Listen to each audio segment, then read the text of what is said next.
Hello everyone, and thank you for coming back to yet another episode of The Gloving Paradigm. I am your host, Peter, aka LPD Dubuque, and this week we're going into another concept catalog.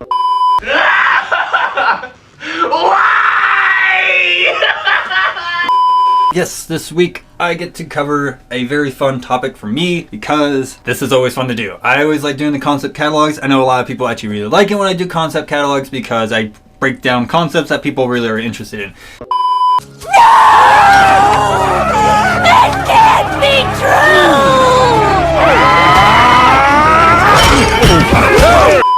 true! And this week, we're going to be covering whips and flails. What? That is crazy! Yes, we get to cover one of the fun, dynamic movements that we have within the gloving community and in the gloving entertainment form. As you guys probably saw from my last episode, that's why I call it entertainment. Stop it. Get some help. Yeah, okay, I'm just gonna stop doing that because you guys don't really care about it, do you? No. But yes, so we're going to go ahead and cover whips and flails. Now, a lot of people are probably going to be a little upset with me combining the two, which I'm not combining the two. The reason why I have whips and flails together is because they essentially operate on the same axis. Say what? Their behaviors just look different, okay? So, do not sit here and come at me saying that whips and flails are not the same thing and they should not be lumped together. That's not the case. The reason why I'm putting them together is because they do operate on a very similar axis, that it would make more sense for me to put them together in one single episode instead of having two separate episodes that are only going to be like, what, 10 minutes long? Or one's going to be a good amount and one's going to be like a touch-up thing. You know, that doesn't make any sense. A few moments later. So, with that being said, we're going to go ahead and talk about these two lovely little concepts, even though I kind of put them in the same category.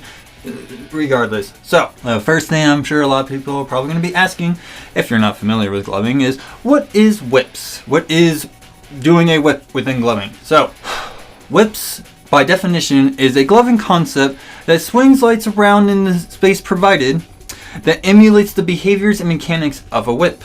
So, basically, is to emulate that feeling that something's being whipped around. You know what I mean? You get that feeling of a whip, just whoosh. You know. Oh, brother, this guy stinks! That is basically what whips are. It is a dynamic-based concept. Now, one of the things I definitely want to say when it comes to whips, that not only is it a dynamic-based concept, it's also a flow-based concept. Now, I know a lot of people are going to be like, okay, what do you mean by flow-based concepts and what do you mean by tech-based concepts? Allow me to summarize it. I know I'm going to have to literally do its own separate episode, and I will do that. Don't worry, I'll get there. Please don't. But the difference between a flow-based concept and a tech-based concept is what is predominantly being used. In this case, we're using flow. And the reason why I say it's a flow-based concept is because the technique is not the prominent thing to do. The prominent thing to do to make whips work, and flails to that same extent, is the flow through with your concept. The entire idea needs to look like it flows together, hence why it's a flow-based concept. Does that make any sense? Whoa, whoa, whoa, whoa, whoa, whoa, whoa, whoa, whoa, whoa, whoa, whoa. Hopefully that does. No. So, one other thing I definitely want to say is whips do not fall under liquid. No! That can't be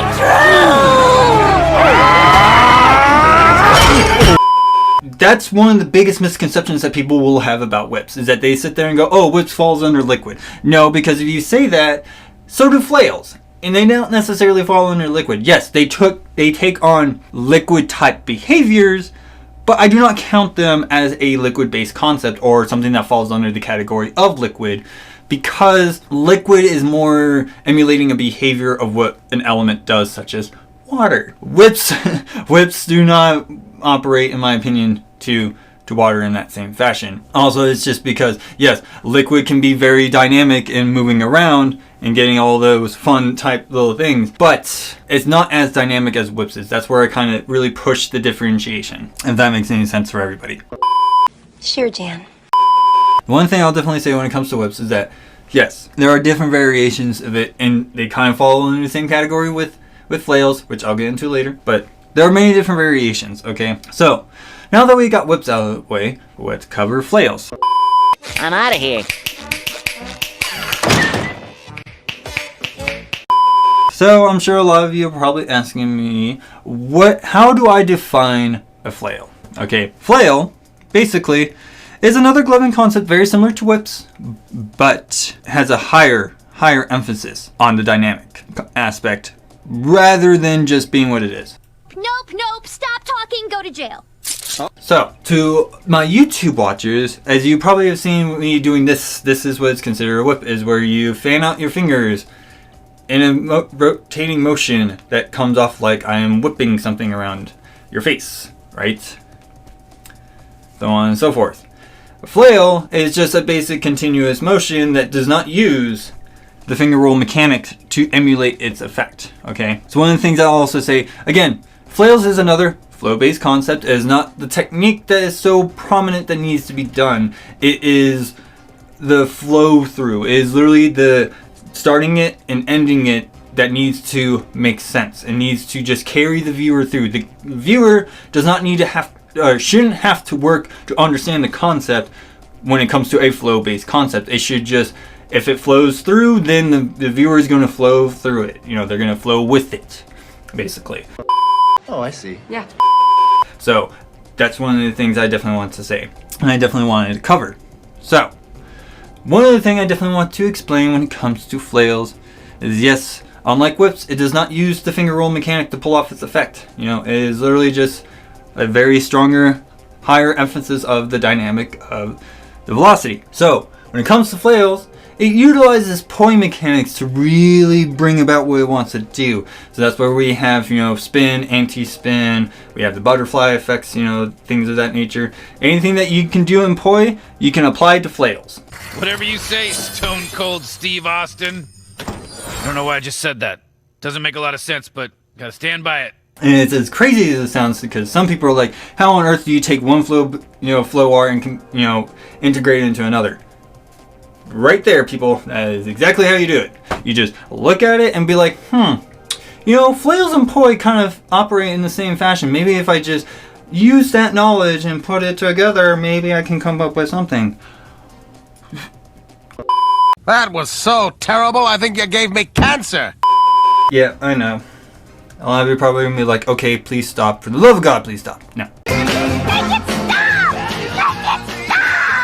So, since we got that all out of the way, let's talk about the technique when it comes to these concepts. So first, the technique when it comes to a whip. Everybody needs to know is that you have to start with the closed fist. One of the things that I will certainly say is that you don't have to have your thumb up in the front. You can have your thumb tucked in if you want. I've seen plenty of people do it this way. I'm the type of person who likes using their thumb as a reference point. So, allow me to tell you guys how to do it. So, you're going to take your fist. You're going to ball up a fist, and you're going to put your thumb on top of your little fist. So, it's right next to your index finger if you're listening. You're going to take your fist, and you're going to put it to your chest, right into the center. Your top of your hand is going to be pointing towards the floor. The palm of your hand is going to be pointing towards your face.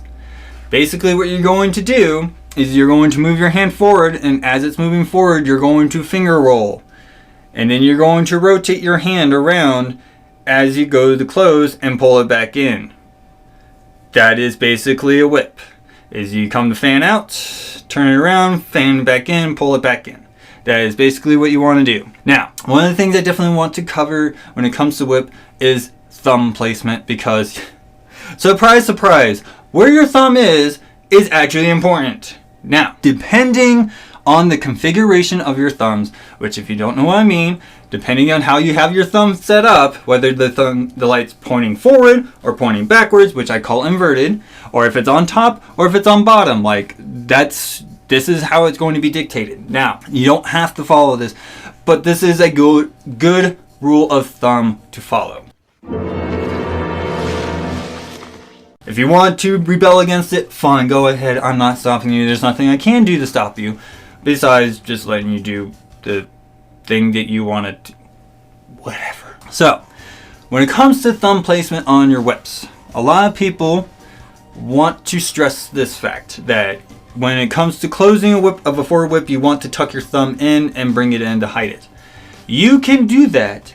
However, some people find that a little uncomfortable. If you find tucking your thumb in and closing your fingers over your thumb like so is uncomfortable for you, you don't have to do that. I know plenty of people, and I've taught plenty of people, that as long as you keep your thumb sitting right next to your index finger, if you're watching this on YouTube, you're seeing it, but to the listeners, if you just keep your thumb tucked next to your index finger on the side, you can literally do whips, and it will look just as fine.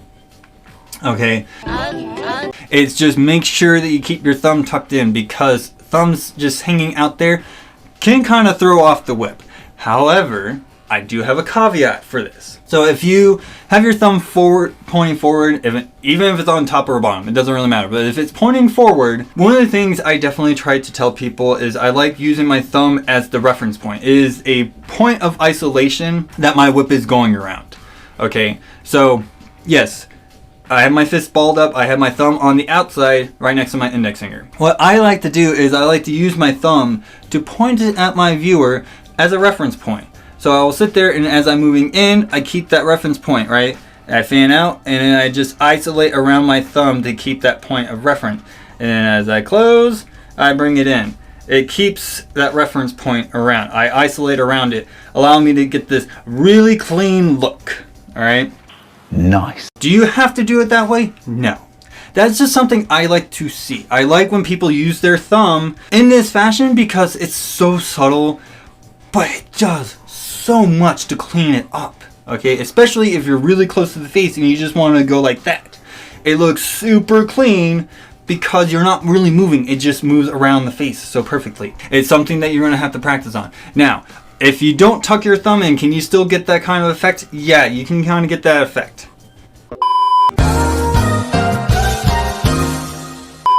You can just sit there and just bring it in. Now, what a lot of people tend to do is when they're done doing their finger roll, they'll bring it in like that.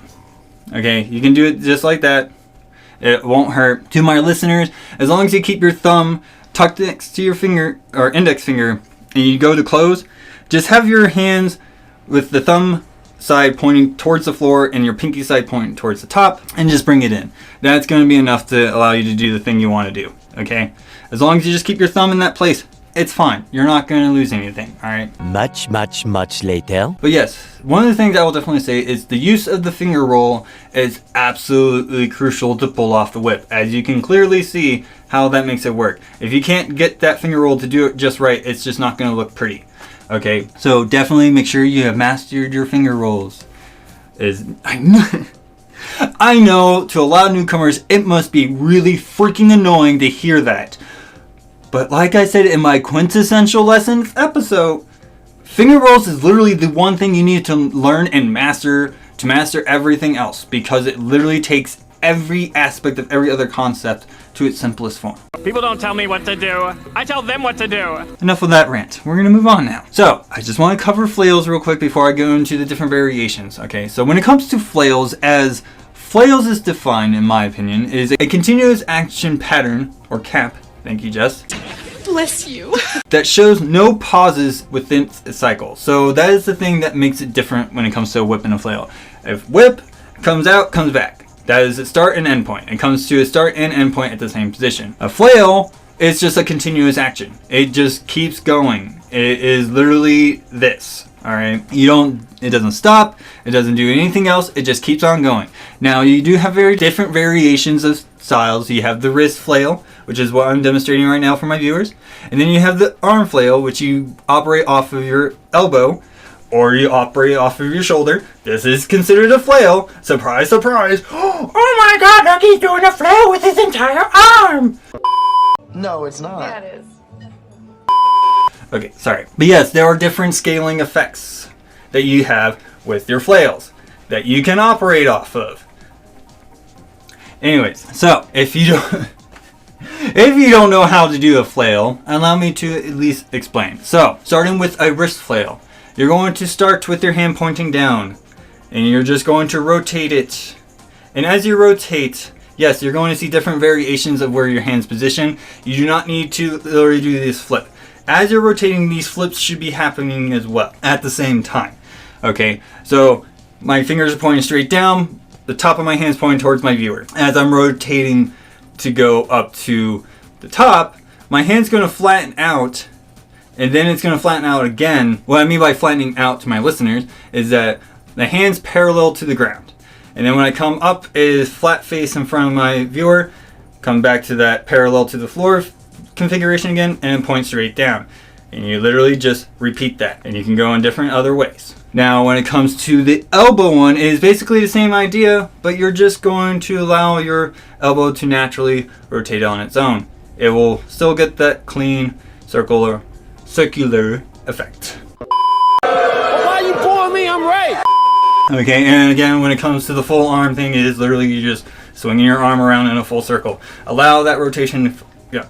Now, one thing I definitely want to elaborate on is understanding and mastering what your flails are able to do. So, what do I mean by this? Okay, when it comes to your wrist flails, understanding the extent of what your wrists are able to do in terms of that flail is going to help you utilize those wrist flails to the best of your abilities. Okay, so it's just understanding how far you can go with your hands before you have to switch to the other side. So, for example, I have my palm facing my viewer. I'm pretty much doing the stop sign with my hands. I'm going to rotate until my hand stops rotating, and then I'm going to flip it and then start rotating it again until I can't rotate it anymore. Then flip my hand again and rotate it again until I can't rotate it anymore, and flip it and rotate. This is me learning the extensions of what my wrists are able to do. Knowing the extent of what my wrists are able to do, I'm now able to utilize that to my extent of using my flails. Yes? Does that make any sense? I certainly hope so. Nope, stop talking, go to jail. One of the things I will definitely say here when it comes to flails though, and this is how they interchange between whips, is since they're both dynamic based concepts, which is high velocity things where you're literally whipping things around, things are flinging around your viewer's face at high velocities. That's what makes it a dynamic based concept, okay? It's because the dynamic is so big, it's so wah, you know, that's what makes it a dynamic based concept. Wow, that was amazing. So that's where they really share a lot of things, because with the variations, they share the variations very easily. You have forward whips, backward whips, double whips, tandem whips, whip tunnels, reversal whips. You also have forward flails, reverse flails, double flails, backward flails, flail tunnels, tandem flails. All of these do fit, alright? So, what do I mean by forward whips or forward flails? So, starting with the whip is basically, you start here, you move forward, you start with your hands on your chest, balled up in the fist, thumbs pointing towards your viewer. You're going to move forward, fan out, and bring it back in and come back. Typically to me, what makes it a forward flail is something's moving forward, whips around, you know, the finger closest to your viewer will fan open, right? And bring it in. Alright, now, one of the things I will definitely say when it comes to backwards ones is basically what you do with your forward ones, right? You got, this is your forward ones, this is your backwards ones. This is how I consider a backward ones. Now, people might say this is overhand, this is underhand. You can choose however you want. To me, this is forward, this is backwards. Okay, and that'll kind of get into, it will make a little bit more sense as I get into it. So like I said, you have forward, you have backwards. Now, when it comes to doubles, it's really not that hard. Basically, a double whip or double forward whip is basically both hands do the same thing. Just whip and come back. Backward whips is the same thing. Come out and come back in. That's what makes it a double. Now, another thing that people would sit here and be like, okay, well, how is that still a double? Now, I want to show you the other variations of doubles. You know, you have this one that people do, right? This is considered a double. This is considered a double. This is me switching the doubles, okay? To my viewer, to my listeners, basically what I'm doing is I'm doing whips in both hands, but one's more forward than the other one, and then I switch their positions in terms of the space, and I just whip again, whip again, whip again, whip again, whip again, and whip again. That is known as double whipping, okay? Now, when it comes to reversal, it's basically what I was showing you. This is a forward double whipping, reversal. That's how you know it's reversal. Basically, this is what I consider a forward thing. This is, to me, is considered reversal because you're reversing it. Alright, that's pretty much how you're going to understand when it comes to reversal. Now, when it comes to tunnels basically is continuous action pattern that applies to both whips and flails. So, a forward tunnel is literally, you start with palm facing towards your face, top of your hand pointing towards the bottom, fist whip motion, alright? You got the starting position of the forward whip. As you do one whip, the other hand's already going to be in this position. As you come to close this one, you should be already moving the other hand behind the other hand forward, fanning it out to bring out another whip that's also forward, and you just keep switching back and forth. Okay? This is what is known as a forward tunnel. What is a reverse tunnel? You just reverse it. You literally just do the same thing, but you're just going backwards now. That is how you can differentiate your tunnels. There's forward tunnels, backward tunnels. Same thing with flails. Flails do the same thing. You can operate off the same thing, except for fanning out and closing your fist. You just keep your hand straight like it is. Stop signing it, as I like to refer to it. As weird as that is. Oh my god! You're so weird! Alright, I'll make you a clone, bud. And you just kind of just do the same thing. You're just continuous action motion. And you just bring it back around. Whips and flails, they follow the same patterns in terms of movement.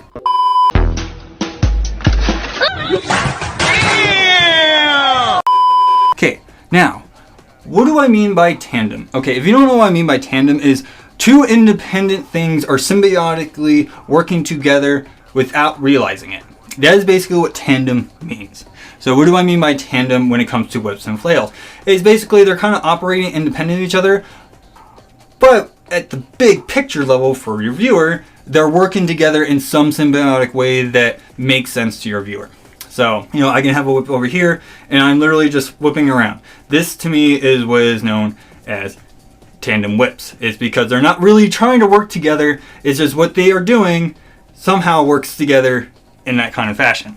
You're the reason this species is a failure, and it makes me angry! Right? That is, to me, what a tandem thing is. Now, tandem flails, same kind of deal. They're just kind of independent of each other. They're doing their own thing, and you're just kind of going around. And that's what causes it to be in tandem, is that they're not really actively working together. It's just what they're doing inadvertently works together. If that makes any sense. Certainly hope so. So, some of my closing thoughts when it comes to whips and flails, okay, is that yes, poi mechanics do apply to these two particular concepts. Why? Is because poi kind of operates that way. Poi has the same nomenclatures, the same kind of language that whips and flail tends to operate on. So I would certainly hope that if you have not looked into poi, you don't have to look into poi in terms of learning poi in order to get this. You need to look into poi to understand what they mean when they talk about it, because when they talk about it, then you can apply what they talk about into gloving. Is just learning from what's already been established and just reapplying it to what it needs to be applied to. That was cute. I liked that. I liked that a lot. Anyway, so as a final thoughts, when it comes to whips and flails, is I find whips to be more interesting because they can, well, not more interesting, but they can get more interesting because what you can do with them is that you can move really, really slow and you can get these really, really hypnotic looks with your flails, right? Or with your whips, excuse me. Flails, I just like how they are being as a hyper-dynamic thing and they move around with high velocity. One of the things I will certainly say, especially when it comes to the drop, because it's such a stupid meme that we keep doing, but it's still there. The reason why I like whips and flails at high velocities and high speeds is because, yes, I understand that when people go slower, we can see their movements, but when it comes to whips, seeing what their hands are doing is not necessary. Allowing the trails to come about is what we need to see. So, yes, you can do nice slow whips if you want. And they look really pretty. And I don't blame anyone who wants to do them that way. But, one of the things that when it comes to flails, I like flails when they move fast. Because they are making the trails. That's the whole goal for that particular concept. So, you know, you see where I'm coming with this?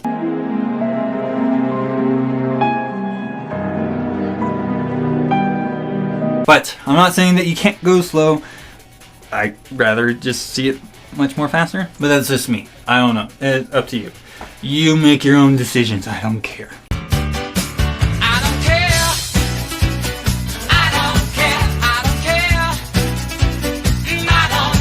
But okay, I think that covers everything I needed to cover about this particular concept, catalog, thing, whatever.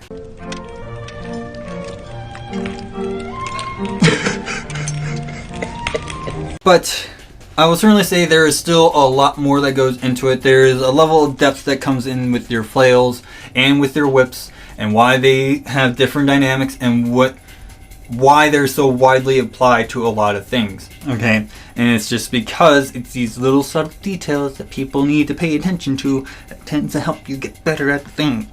Oh, brother, this guy stinks! Anyways, so that is pretty much all for my episode. If you have any questions that I did not cover in this episode's topic, please let me know. I cannot read your mind, so please vocalize that to me. You do have various places you can hit me up at. You can hit me up on my Facebook. You can hit me up on my Instagram. You can leave me a comment down below. You can hit me up in my email. I've posted that plenty of times to let you guys know what my email is. It is muttonchopguy@gmail.com. It's not that hard. We know, we know, we know. Oh boy, you guys are gonna hate me so much. Yeah! Yes! Yes! Oh, the internet was a mistake. How dare you? Anyways, so yeah, that's pretty much all for my episode. Once again, any questions, please let me know.